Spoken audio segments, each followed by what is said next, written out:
Hoje, conheceremos o gênero artigo de opinião. Jornais, revistas, portais da internet são espaços para a circulação de um gênero argumentativo conhecido como artigo de opinião. É com base na leitura de artigos de opinião que costumamos refletir sobre questões importantes ou polêmicas.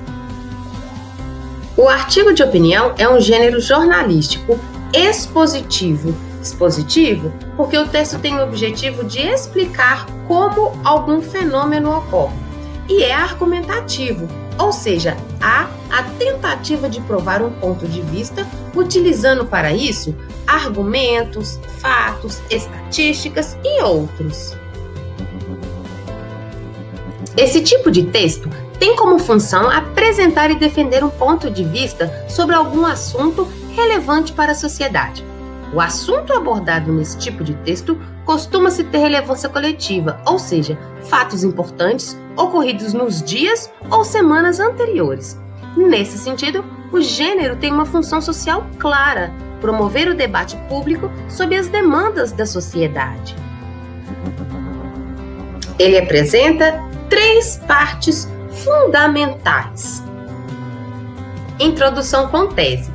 Os parágrafos iniciais de um artigo de opinião costumam ser reservados para apresentar o assunto abordado e, além disso, o ponto de vista, que é a tese, defendido pelo autor.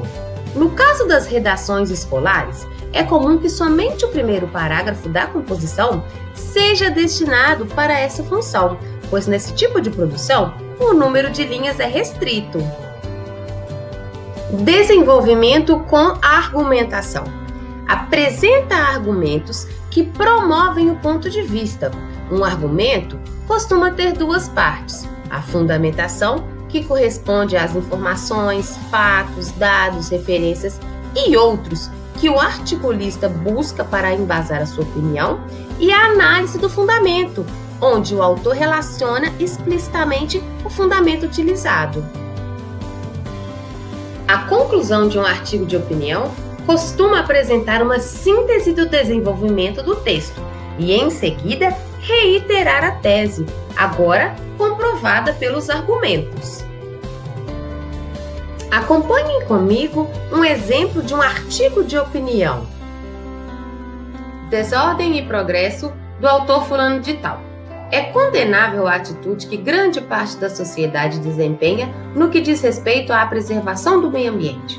Apesar dos inúmeros desastres ecológicos que ocorrem com demasiada frequência, a população continua cega, e o pior é que essa cegueira é por opção. Não sou especialista no assunto, mas não é preciso que o seja para perceber que o planeta não anda bem. Tsunamis, terremotos, derretimento de geleira, entre outros fenômenos, assustam a população terrestre, principalmente nos países desenvolvidos, maiores poluidores do planeta. Seria isso mera coincidência? Ou talvez a mais clara resposta da natureza contra o descaso com o futuro da Terra? Acredito na segunda opção. Enquanto o homem imbuído de ganância se empenha numa busca frenética pelo progresso, o tempo passa e a situação adquire proporções alarmantes.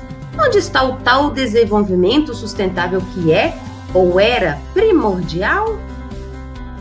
Sabemos que o progresso é inevitável e indispensável para que uma sociedade se desenvolva e atinja o estado clímax de suas potencialidades. Mas vale a pena conquistar esse progresso às custas da destruição da fauna, da flora, da qualidade de vida que a natureza nos proporciona? Não podemos continuar cegos diante dessa realidade. Somos seres racionais em pleno exercício de nossas faculdades. Não temos o direito de nos destruirmos em troca de células com valores monetários que ironicamente estampam espécies animais em seus versos.